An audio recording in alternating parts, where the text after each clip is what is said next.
जय जगन्नाथ नमस्कार। आसतु नजर पकेबा मयूरभंज जिलार आज टॉप न्यूज अपडेट कौन कौन सब रही किंतु तापूर्व आपण मानक गोटे अनुरोध वीडियोटी को संपूर्ण देखंतु आ जो मैंने प्रथम करी चैनल को आछंती सब्सक्राइब करंतु जाफल प्रत्येक नूतन वीडियो नोटिफिकेशन आपण सर्वप्रथम पाई परिबे। शिमिलीपाल डुडुर चंपाठारे महाबल बाघर मृत्यु स्पष्ट कले शिमिलीपाल क्षेत्र निर्देशक। मयूरभंज जिला जजपुर रेंज डुडुर चंपाठारे एक महाबल बाघर मृतदेह उद्धार करा जायछि। मृत्युर कारण अस्पष्ट। बाघर बयस प्राय 3.5 वर्ष हेबो बोली जणा जायछि। यार मृत्यु गत 3-4 दिन आगरू होइथिबा नै अनुमान करा जाउछि। तेबे कोनोसी इंटरनल इंजुरी किबा कोनोसी रोग पई बाघर मृत्यु होइथाइ बारे बोली सूचना दैछन्ति शिमिलीपाल बाघर क्षेत्र निर्देशक प्रकाश चांद गगिनेनी। परवर्ती खबर चाकरी आलोरे ठकई अभियोग नहीं भंजपुर थानार द्वारस्थ हेले युवक युवती।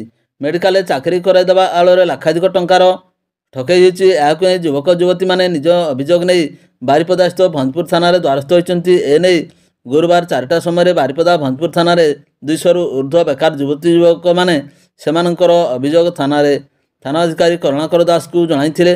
तेबे सेमानक कहिबा अनुसार मेडिकल चाकरी कराइदेवा प्रलोभन देखाई बेकार युवक युवती मानक ठारू लाखाधिक टंका हड़प होइछि। एने सेमाने एक अभियोग पत्र प्रदान करा जाइथा बेले घटना को नहीं तदंत करा जाइथिबा नहीं कहा जाइछि। तेबे ए संपृक्त रे वर्तमान सुधा थाना रे अभियोग दायर करा जाई नथिला बेले ए बाबद रे तदंत हेउथिबा नहीं थाना अधिकारी कहिसंति। तेबे एहाकु नहीं थाना परिसर रे युवक युवती माने एकत्रित हेबा सह ए बाबद रे सेमाने जणाइछंति। परवर्ती खबर करंजिया बनखंडर मता ग्राम निकट में हाथी उपद्रव व्यापक फसल कले नष्ट। केन्दुझर जिला पाटला पंचायत साहारापड़ा सेक्शन 23 टिकिया झारखंडी हाथीपल मध्य 5 टिकिया हाथीपल संध्या समय दुधियाणी वनांचल मता ग्राम निकट को पहुंची व्यापक फसल नष्ट करथिबा ग्रामवासी पक्षर सूचना मिली। हाथीपल करंजिया बनखंड को प्रवेश करने पर निकटस्थ सरसपसी नुआगाँ सांदेउली बहरा तुलसीपसी प्रभृति गाँ लोक मैंने आतंकित अवस्था राति प्राय 8टा ठारू निआं जाली जगी बसिचंती। राति समय यही हाथीपल मता निकट में थिबा खबर पाई ताट वनांचल ठाकुरदास हेम्रम नेतृत्व में वन कर्मचारी माने घटनास्थल पहुंची हाथीर गतिविधि उपर नजर रखिबा कार्यालय पक्षर सूचना प्रदान करा जायछि। परवर्ती खबर जिलार रेलवे समस्या और द्वारशणी घाटीर मरामती नहीं राज्यसभा दाबी जणाइले सांसद ममता महांत। सूचना अनुसार राज्यसभा अपराह्न प्राय 4:30 समय विजु जनता दल पक्षर राज्यसभा सांसद ममता महांत मयूरभंज जिलार रेलवेर विभिन्न समस्या सहित जातीय राजपथ 39 द्वारशणी घाटी रास्ता जहाँकि मरणजंता पलटि एबे यार मरामती पाई गृह में दाबी उपस्थापन करछंती।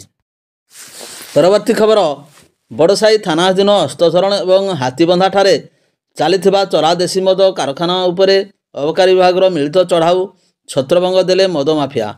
सूचना मुताबक हस्तचरण और हाथीबंधा ठारे चरा देशी मद कारखाना चलीथिबा नै बेतनडी अबकारी थाना अधिकारी प्रकाश साहू विश्वास सूत्रु खबर पाइबा परे खुंटा थाना अधिकारी टीम सहायतार गुरुवार अपराह्न 2टा समय सदल बले चढ़ाऊ करथिले। चढ़ाऊ समय मद माफिया माने जंगल रे छत्रभंग दे चंपट मारथिले। घटनास्थल 3150 किलोग्राम ओजनर महुलपच एवं 75 लिटर रंधा देशी मद जबत कर सूचना मिली। एसहित विपुल परिमाण में आलुमिनियम डेक्ची एवं प्लास्टिक ड्रम जबत करा जायथिला। एने 2टी पृथक मामला रुजु करी तदंत जारी रखी अबकारी विभाग। परवर्ती खबर उत्तर ओडिशार अन्यतम प्रसिद्ध शैवपीठ माणत्री स्थित बाबा कखारवा बैद्यनाथ मंदिर जागर मेला पड़िया चलित वर्ष रेकर्ड दर में निलाम होइछि।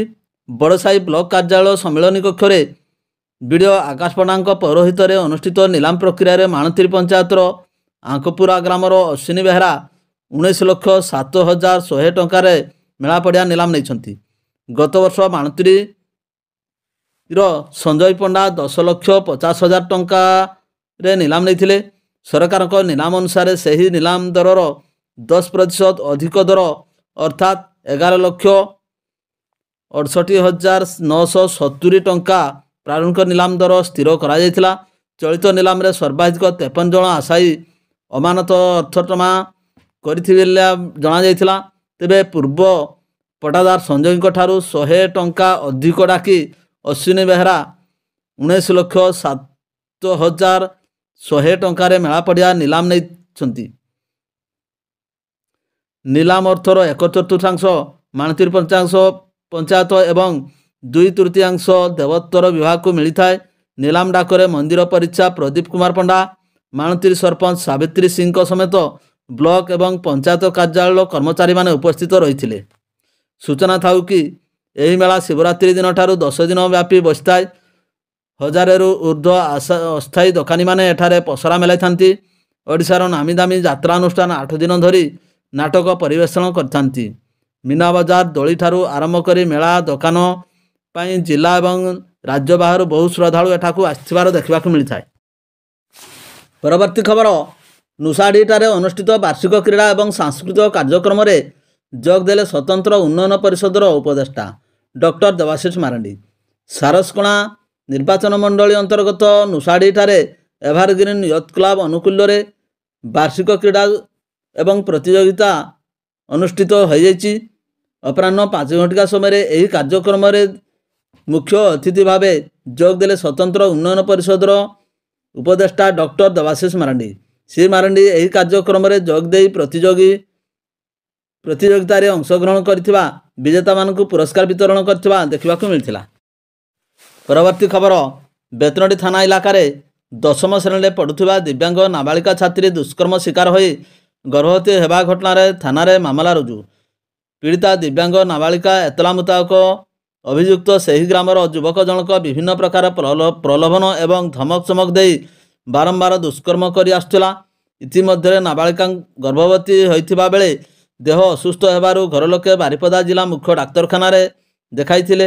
ଡାକ୍ତରୀ ପରୀକ୍ଷା ପରେ ପୀଡ଼ିତା ଜଣକ 3 ମାସର ଗର୍ଭବତୀ ଥିବା ଜଣାପଡ଼ିଥିଲା। ତେବେ ନାବାଳିକା ପୀଡ଼ିତାଙ୍କର ଏତଲା ମୂଳେ ଗୁରୁବାର ରାତି 10:30ଟାରେ ବିଭିନ୍ନ ଦଫାରେ 51 ନମ୍ବରରେ ମାମଲା ରୁଜୁ କରି ତଦନ୍ତ ଆରମ୍ଭ କଲା ବେତନଟୀ ପୋଲିସ। ମାମଲାର ସମ୍ବେଦନଶୀଳତା ଦୃଷ୍ଟିରୁ ରଖି ବେତନଟୀ ଏସ୍ଡିପିଓ ସୁଦର୍ଶନ ଦାସ ବେତନଟୀ ଥାନାରେ ପହଞ୍ଚି ଆଇଆଇସି ସୁସ୍ମିତା ମହାନ୍ତଙ୍କ ସହ ଏହି ସମ୍ବେଦନଶୀଳ ଘଟଣା ବାବଦରେ ଆଲୋଚନା କରିବା ପରେ ସମୀକ୍ଷା ମଧ୍ୟ କରିଛନ୍ତି। ପରବର୍ତ୍ତୀ ଖବର, ମୟୂରଭଞ୍ଜ ଅବକାରୀ ଅଧୀକ୍ଷକ ପ୍ରଶାନ୍ତ କୁମାର କୌରଙ୍କ ନିର୍ଦ୍ଦେଶ କ୍ରମେ କୁଳିଆଣା ଅବକାରୀ ଥାନା କର୍ମଚାରୀ ଝାରପୋଖରିଆ ଥାନା ଅନ୍ତର୍ଗତ ବିଭିନ୍ନ ଅଞ୍ଚଳରେ ଚଢ଼ାଉ କରି ଦେଶୀ ମଦ 154 ଲିଟର, ନକଲି ବିଦେଶୀ ମଦ 3300 ଲିଟର ଜବତ କରିବା ସହ 3200 କେଜି ପଚ ନଷ୍ଟ କରିବା ଏବଂ ଏଥିରେ ସମ୍ପୃକ୍ତ 4 ଜଣ ଗିରଫ କରିବା ଜଣାପଡ଼ିଛି। ଅଭିଯୁକ୍ତମାନେ ହେଲେ ପଣସଡ଼ିଆ ଗ୍ରାମର ଭବାନୀ ସୁଆଁସୀ ଏବଂ ଗହଳାମୁଣ୍ଡା ଗ୍ରାମର ତାରାବିନ୍ଧାଣୀ, କାଲାଝରି ଗ୍ରାମର କୁଆଁରୀ ମାଝୀ, ଖଡ଼ିଆଶଳ ଗ୍ରାମର ମାଖନ ସିଂ। ସେହିପରି ଖଡ଼ିଆଶଳ ଗ୍ରାମରେ ବେଆଇନ ମଦରନ୍ଧା ସ୍ଥାନରୁ ଚଢ଼ାଉ ସମୟରେ ଲୋକମାନେ ଚମ୍ପଟ ମାରିଥିବା ଜଣାପଡ଼ିଛି ଏବଂ ପଚକୁ ନଷ୍ଟ କରିବା ସହ ମଦ ଜବତ କରିଛି। ଏନେଇ କେସ୍ ନମ୍ବର 191ରୁ 195 2024ରେ ମାମଲା ରୁଜୁ କରି 4 ଜଣଙ୍କୁ କୋର୍ଟ ଚାଲାଣ କରିଛନ୍ତି। ଚଢ଼ଉରେ ଏ ଜ୍ଞାନେଶ୍ୱରୀ ବିଶ୍ୱାଳ, ଏଏସ୍ଆଇ ତପସ୍ୱିନୀ ବୈଠା, କର୍ମଚାରୀ ଦିବ୍ୟାଂଶୁ ବୈଠା, ମାନସ ରଞ୍ଜନ ବେହେରା, ବିକାଶ କୁମାର ମହାନ୍ତ, ଲକ୍ଷ୍ମଣ କୁମାର ନାଥ ପ୍ରଭୃତି ସାମିଲ ଥିବା ଜଣାପଡ଼ିଛି।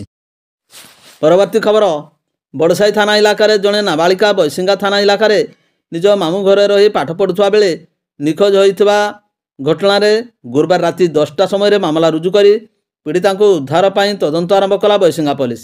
ନିଖୋଜ ପୀଡ଼ିତା ନାବାଳିକା ମାମୁଁଙ୍କ ଏତଲା କ୍ରମେ ତାଙ୍କର ଭାଣିଜୀ କଲେଜ ପଢ଼ିବାକୁ କହି ଘରୁ ବାହାରି ଯାଇଥିବା ବେଳେ ଆଉ ଘରକୁ ଫେରିନଥିଲେ। ତେବେ ଦୀର୍ଘ ସମୟ ଧରି ଘରକୁ ନ ଫେରିବାରୁ ବିଭିନ୍ନ ସମ୍ପର୍କୀୟଙ୍କ ଘର ସମେତ ଅନ୍ୟାନ୍ୟ ସ୍ଥାନରେ ଖୋଜାଖୋଜି କରିଥିଲେ ସୁଦ୍ଧା ନାବାଳିକାଙ୍କର କୌଣସି ସନ୍ଧାନ ମିଳିପାରିନଥିଲା। ଏନେଇ ନିଖୋଜ ପୀଡ଼ିତାଙ୍କର ମାମୁଁ ଏତଲା କ୍ରମେ ବୈଶିଙ୍ଗା ପୋଲିସ ଏକ ଅପହରଣ ଜନିତ ମାମଲା ରୁଜୁ କରି ତଦନ୍ତ ଆରମ୍ଭ କରିଛି। ପରବର୍ତ୍ତୀ ଖବର, ଖ୍ୟାତନାମା ଝୁମର ବିଶାରଦ ସଙ୍ଗୀତ ନିର୍ଦ୍ଦେଶକ ସଜ୍ଜନ ବଳ ବୟସ 73 ବର୍ଷଙ୍କର ରାୟରଙ୍ଗପୁର ସହର 15 ନମ୍ବର ୱାର୍ଡ କାନ୍ତିନଗର ସ୍ଥିତ ନିଜ ବାସଭବନରେ ହୃଦଘାତରେ ପରଲୋକ ହୋଇଛି। ସେ ଜଣେ ମେଳାପୀ, ମିଷ୍ଟଭାଷୀ, ପରୋପକାରୀ, ଦରଦୀ ମଣିଷ ଥିଲେ। ସେ ଗୀତିକବି ସ୍ୱର୍ଗତ ଜିତେନ୍ଦ୍ର ପଟ୍ଟନାୟକ, ସାରଳା ପୁରସ୍କାର ପ୍ରାପ୍ତ ଝୁମର ଗୀତିକାର ସ୍ୱର୍ଗତ ଗିରୀଶ ଚନ୍ଦ୍ର ମହାନ୍ତଙ୍କର ସହଯୋଗୀ ଥିଲେ। ଜଣେ ଝୁମର ବିଶାରଦ ଓ ସଙ୍ଗୀତ ନିର୍ଦ୍ଦେଶକ ଭାବେ ସେ ସାରା ଓଡ଼ିଶାରେ ସୁପରିଚିତ ଥିଲେ। ତାଙ୍କ ମୃତ୍ୟୁରେ ରାୟରଙ୍ଗପୁର ସହରର ଛାୟା ଖେଳିଯାଇଛି। ତାଙ୍କ ମୃତ୍ୟୁ ଖବର ପାଇ ଶୁଭେଚ୍ଛୁ, ଜ୍ଞାତି, ପରିଜନ, ବିଭିନ୍ନ ରାଜନୈତିକ ଦଳର ନେତୃବୃନ୍ଦ, ଗଣମାଧ୍ୟମ ପ୍ରତିନିଧି, ବିଭିନ୍ନ ସାମାଜିକ କଳାକାର, ସାଂସ୍କୃତିକ ଅନୁଷ୍ଠାନର କର୍ମକର୍ତ୍ତାମାନେ ପହଞ୍ଚି ଶେଷ ଦର୍ଶନ ସହ ପୁଷ୍ପମାଲ୍ୟ ଦେଇ ଗଭୀର ଶ୍ରଦ୍ଧାଞ୍ଜଳି ଜ୍ଞାପନ କରିଥିଲେ। ମୃତ୍ୟୁ ସମୟରେ ତାଙ୍କର 2 ପୁଅ ପୁପୁନ ଓ ଦୀପୁନ, 2 ବୋହୂ ଓ ନାତି ନାତୁଣୀ ଉପସ୍ଥିତ ରହିଥିଲେ। ରାୟରଙ୍ଗପୁର ଖଡ଼ଖାଇ ନଦୀ ଶ୍ମଶାନ ଘାଟରେ ଶେଷକୃତ୍ୟ ସମ୍ପନ୍ନ କରାଯାଇଛି। ସାନ ପୁଅ ଦୀପୁନ ମୁଖାଗ୍ନି ଦେଇଥିଲେ। ପରବର୍ତ୍ତୀ ଖବର, ଖୁଣ୍ଟା ଥାନା ତଥା ଡୁକୁରା ପୋଲିସ ବିଟ୍ ଅଧୀନ ସପଞ୍ଚୁଆ ଗ୍ରାମ ପୋଖରୀରୁ ଜନୈକ ଯୁବକଙ୍କର ମୃତଦେହ ଗୁରୁବାର ଉଦ୍ଧାର କରାଯାଇଛି। ମୃତ ଯୁବକ ଜଣକ ହେଲେ ବଡ଼ସାହି ଥାନା ଅସ୍ତଝରଣ ଗ୍ରାମର ସ୍ୱର୍ଗତ ସାନ ହେମ୍ରମଙ୍କ ପୁଅ ରତନ ହେମ୍ରମ, ବୟସ 35 ବର୍ଷ। ଗୁରୁବାର ସପଞ୍ଚୁଆ ଗ୍ରାମ ପଞ୍ଚାୟତ କାର୍ଯ୍ୟାଳୟ ପାର୍ଶ୍ୱରେ ଥିବା ପୋଖରୀରେ ଏକ ମର ଶରୀର ଭାସୁଥିବା ଗ୍ରାମବାସୀମାନେ ଦେଖିଥିଲେ। ସୂଚନା ପାଇ ଖୁଣ୍ଟା ପୋଲିସ ଏବଂ ଅଗ୍ନିଶମ ବିଭାଗ ଘଟଣାସ୍ଥଳରେ ପହଞ୍ଚିଥିଲେ। ଖୁଣ୍ଟା ପୋଲିସ ଏକ ଅପମୃତ୍ୟୁ ମାମଲା ରୁଜୁ କରି ମୃତଦେହ ବ୍ୟବଚ୍ଛେଦ ପାଇଁ ପଠାଇଛି। ଘଟଣାର ତଦନ୍ତ ଜାରି ରହିଥିବା ବେଳେ ବ୍ୟବଚ୍ଛେଦ ରିପୋର୍ଟରୁ ମୃତ୍ୟୁର ପ୍ରକୃତ କାରଣ ଜଣାପଡ଼ିବ ବୋଲି ପୋଲିସ କହିଛି। ଭିଡ଼ିଓଟିକୁ ଶେଷ ପର୍ଯ୍ୟନ୍ତ ଦେଖିଥିବାରୁ ଅନେକ ଅନେକ ଧନ୍ୟବାଦ।